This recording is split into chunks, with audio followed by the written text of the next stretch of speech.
Hello everyone, welcome back to the series on programming robot mechanics. And in this video, we are finally going to complete, we will finally try to complete the inverse kinematics sub-series that we introduced. In the previous videos, we have made the optimizer, coded the optimizer, the Newton method optimizer in a vector form. This one. And now we are finally going to use this optimizer in our inverse kinematics function in our robot class. Okay, so let's have a little background first. Now, I'll link this PDF in the description from, I just Googled this PDF up. So here's the Newton method that we have for a function g of theta k. Theta is like x over here, so g of theta k. Now, in order to, now here's the Jacobian del g by del theta at theta. This is actually the Jacobian matrix that we have.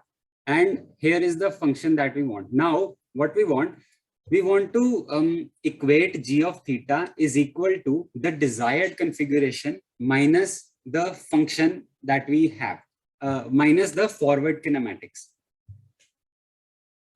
Forward, or we can say forward kinematics function. All in all, the thing is, the Newton method is not actually an optimizer, but it is a way to find the roots or where the equation or where the function goes to zero. We use that Newton method to find the value that gives us the root. Now, just applying this to a function that takes in some values and returns some value is not going to be possible. That's why we are going to modify the forward kinematics function by adding this xd or desired configuration part. We are going to take the desired configuration and subtract this.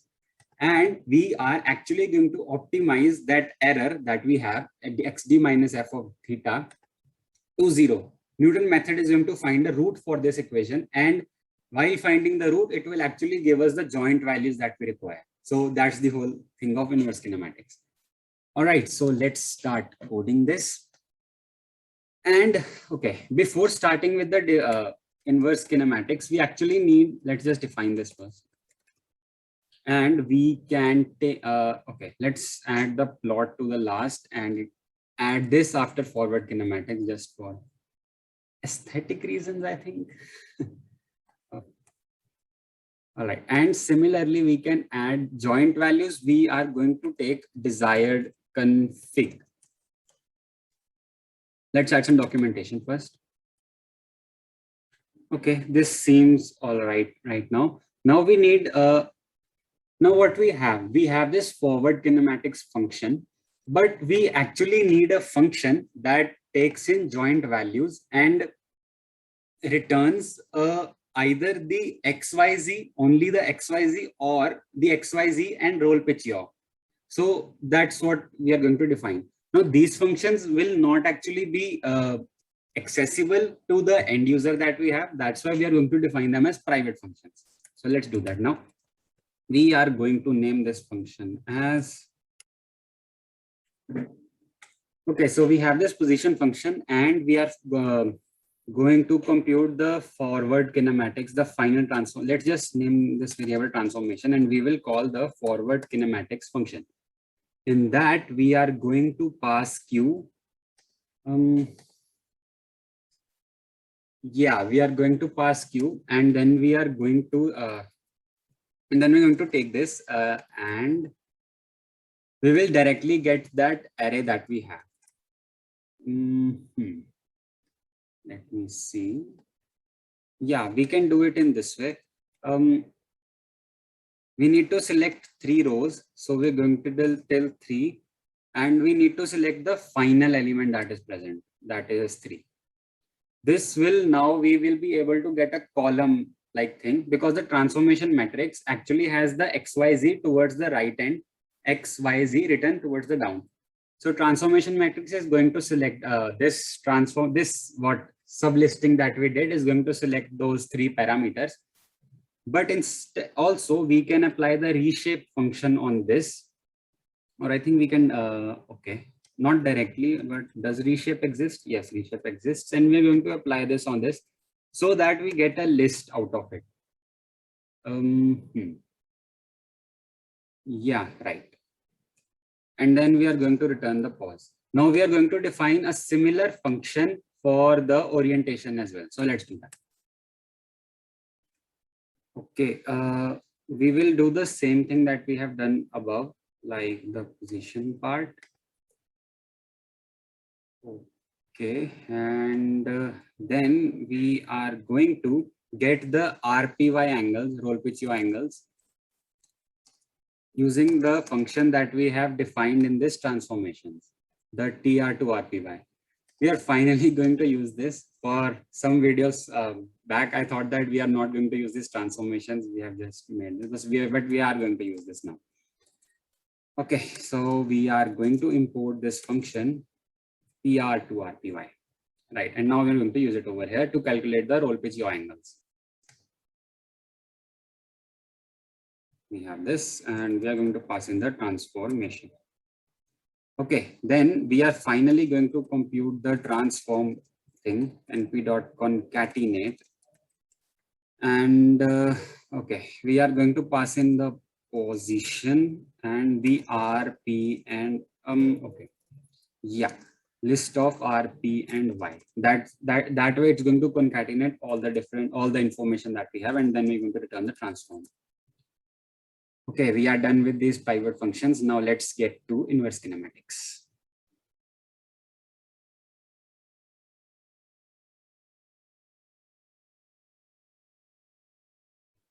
Now for the inverse kinematics, we should, yeah, let's first assert the shape that we get from that. We'll just simply copy this. Now the shape that we will get is either 3 or 6, because we are either working with the XYZ values or the XYZ along with the orientation value. So it's either the length is 3 or the length is 6, and we're going to add both of them over here.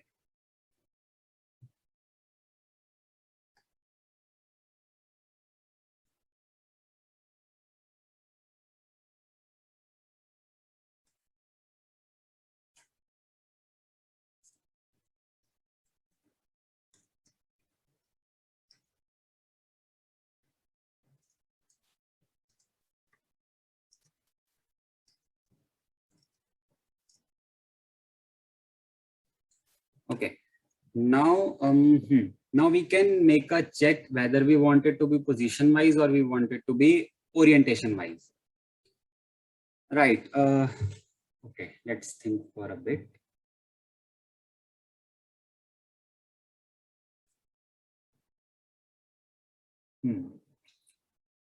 Now, in order to solve the inverse kinematics, what we're finally going to have, we are going to import, right, from the optimizer, we are going to import the Newton method vector. And the Newton method vector requires f, x init, and epsilon. Now, f is the function we need to calculate the root for, which is going to equal xd minus this function, these two private functions that we wrote just now. Now, if we were to think, now there are actually two ways we can accomplish this. Either we can dynamically create a new function inside this. What I mean by dynamically is that we define a function f over here that takes in the desired configuration and just returns this x minus inverse, whatever the function is. Either we can do it this way, or we can, I think we can, okay, or we can add, there are actually three ways, or we can directly add this to that, like, or we can directly modify this so that it just returns the final difference, or we can define a new two functions for using that uses both of these. Or yeah, I think we'll go the fourth way, not even the third, we'll go the fourth way. We are going to define a new private function that is going to take in one of these two functions and the xd and going to return the difference that we are going to directly use in the inverse kinematics function. So let's define this. Let's name this IK difference function, so we know what we're talking about. Yeah, that's the name. All right, so how are we going to do this? We are going to take in desired config minus f. We are going to call the function, and Okay, what does this take? This takes in the Q values. Okay, I think we are doing something wrong. We need to check. Yeah, we need the Q as well. We will put Q over here.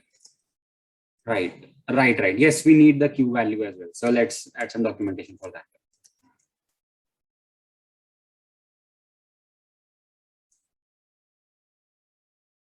Yeah, we will put Q over here and then we are going to return D.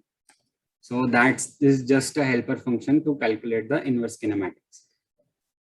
Okay, and based on the length of the desired config that we have, okay. Shape, if the shape is equal to 3, then we are going to put in that function, otherwise the other function. So, okay. Let's name this, we cannot name this function actually. So let's name this IK function. And we're going to define the self. Okay, all right. Now, okay, I see. We cannot directly give this F value to it. Okay, so we need to think of the architecture that we're going to have. Now, the problem with this that we are trying to implement is that we cannot pass this F value when we are optimizing by using the Newton method, and when we're going to pass in the F value, we can only pass the function. And we cannot decide what parameters are we going to give it. Like it directly calls F in the Jacobian, and in the Jacobian, we can find it. Yes, we directly call the F without just a single parameter. We will not be able to adjust this F over here if we pass this function to calculate the Newton method. So we will need to actually, we need to dynamically define the function. So we will do that, right? We need to dynamically define the function. So we will do that over here. Now, okay. And we are taking in Q. Okay, right. There were other problems with that as well, because we cannot pass in the desired config as well. We need a function that only takes the joint values and returns us the difference. So dynamically creating them would make the most sense currently. Well, we can think of other ways as well, but this would make the most sense for now. D is going to be desired config minus F of Q. Now, F of Q is going to be for this position function, self dot underscore position function.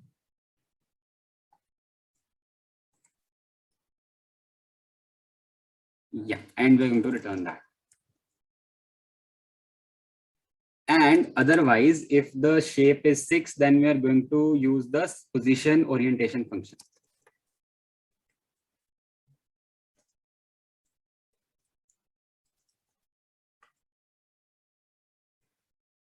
And return the D. So now we have defined the functions. Let's just add a comment because this is a little non-trivial thing that we did.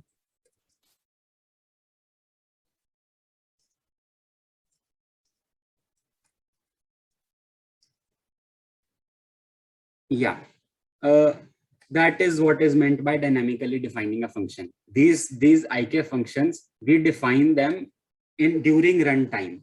If we do not execute this inverse kinematics at all in our final script, this means these functions will never get initialized. But if we call in inverse kinematics function, these functions are going to be dynamically defined in the runtime. So that's what's the difference between dynamically and statically defining them. Right now, now we have this function over here. Now we can, I think, directly call the optimizer Newton method vector.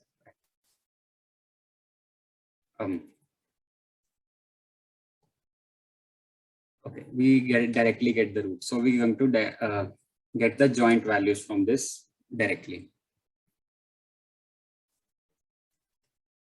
We need to pass in the function that's going to be IK function.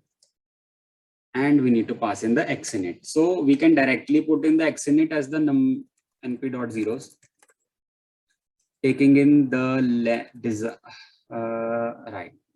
taking in this length.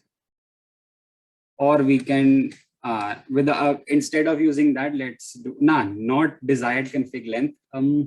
We need the joint value length. Right. So we need the length of the links that we were calculating. We will not copy it from above wherever we have used it. This thing, length of self dot underscore links. We need actually that. And epsilon is just set to that value. So we are good with that. And then we can return the Q value that we have. Now this should be working. I'm not really sure if this will work or not, but this should be working now. Let's see. Overall, it should be working. Now let's define a unit test for this. And that will actually tell if the function is working or not. We are going to define the test in the test robot file.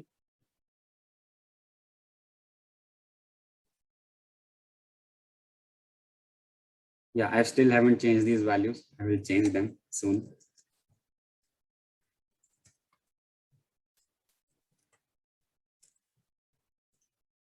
Okay, for now, let's just take these values and see if everything is working fine or not. Like, yeah. Okay, let's think. Right, yeah, we will do it in this way. So we get the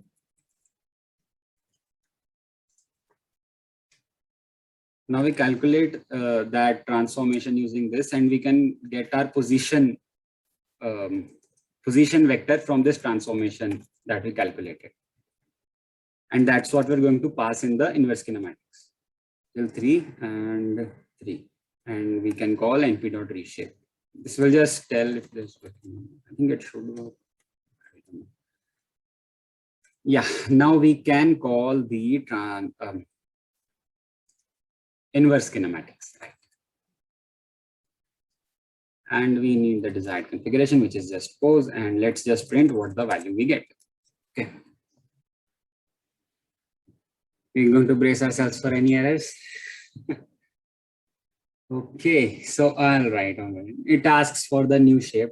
That was going to be obvious. Let's see. But where did that error come from? Let's just work backwards.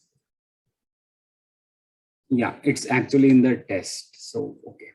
Now, new shape, we want the new shape to be something like 3 comma. Well, I was thinking if this could work directly, let's try dot reshape to actually see if or we can just simply print pause. What we actually get this value? Do we get a column vector or do we get a row vector? Oh, we instead get a row vector. So there's no use. We are not going to use that reshape part. We're going to remove this over here as well, wherever we called it. Just search for it.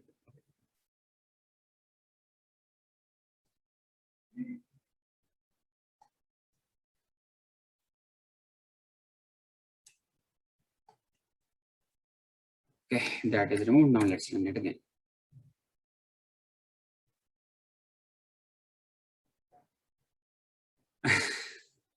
Okay, so the problem we see here is the Newton method is not converging at all. So instead of that, okay, now since we are running it and we don't even know if it will converge or not to its value. So for the time being, let's add an iterations parameter as well. That will enable us to only run the optimization for certain number of steps. And we are going to keep that value as optional as well. Let's just put it 1000 iterations for now.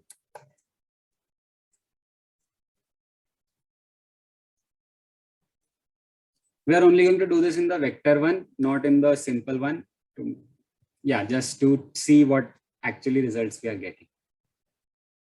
And we can add an or over here. Iterations. Iterations is already defined. So let's name it max iterations. While or iterations is greater than max iteration. If it exceeds, then we are going to cut the loop or halt the loop, whatever. All right. Let's see if this works. Something is wrong. 1000 iterations should have stopped over here. Let's see why we are going wrong. Right. We want the while loop to run. Okay. My bad. We want the while loop to run if the value is greater than epsilon and the iterations are also less than the maximum number of iterations. If one of these conditions fail, if one of these is false, then we are going to halt the loop. Yeah, that was the thing. Silly errors. All right. Now Newton method converged in 1000 iterations. Now it actually gave 0.1. Then why wasn't it? Okay, let's check. Yeah, we are. Oh, so it is working actually. All right. So it is actually working. Like okay. Yeah, it took the 1000 iterations, but yeah, there might be some problem. Let's just print the values as well to see where the problem is kind of occurring. Like then if it is was converging, then why didn't it equate to the previous value, right? And the iteration should have stopped. Yeah, 0.1. Like it seems to converge. Like, yeah, it is looking like it has converged, but why isn't it taking that greater than? Okay, so I noticed this very strange pattern that we have. All right, let's see. Now, I'm not really sure why did it run when we were testing this Newton optimizer previously, but now it runs. Okay, let's see what the thing is. Okay, when we do not have this np.all anywhere in the code, and let's print what is the value of previous value minus value greater than epsilon. So we get that it is false. So this is actually working. Whenever the while value is going to equal false, it should stop the loop. But we are seeing it doesn't stop the loop. Now let's just copy whole of this and see why it is so. Now we see this. Now let's see if what value this gives. It actually is returning true. But this was not returning true in the test that we wrote, and that test was pretty good. Like it was not a very trivial test like we wrote over here. It was like not a trivial test, and we put some effort in writing there, but we see that is not working. But however, if we enclose np dot, if we enclose everything inside np dot all, then we can see that it turns out to be false, and now this is working. So not really sure why this happened, but okay. We're going to enclose everything inside np.all. I'll just look into it, why it did behave this way, but yeah, later in the video. Right now, it comes out to be 0.1, and I think it converged in 5 iterations. Like that is pretty good. Okay, let's complete the test now. Okay, let's run the test. It works. Now we're going to work with the orientation one. I'm going to fast forward it.